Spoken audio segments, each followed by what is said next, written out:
Okay, so this is Steven with Nichols Electric and Plumbing, and we're going to teach you real quick how to set a timer that's usually found in some of the pools that we install.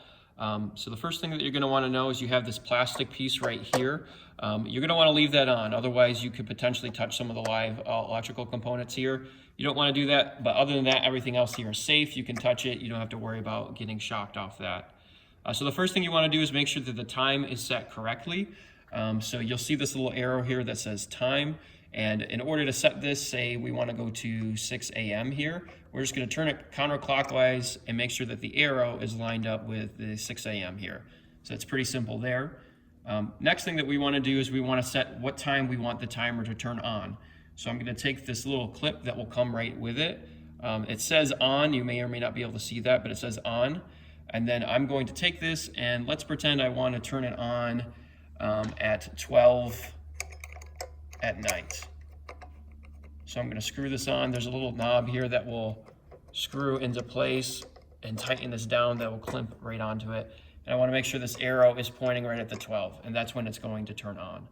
But now I want this to turn off at a specific time. So I'm going to take the second clip. This one's black. It's going to say off right on it. You'll see the letters on it. And let's say we want this to go off right at 12 o'clock in the afternoon. So I'm going to take this, slide it over, and just screw it down right at the 12. Oops.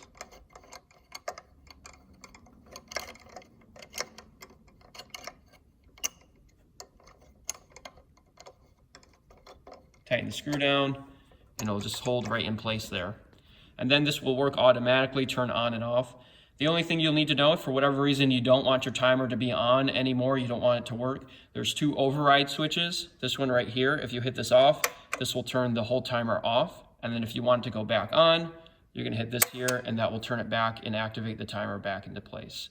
So that's all you need to know, and your timer should be working correctly from there.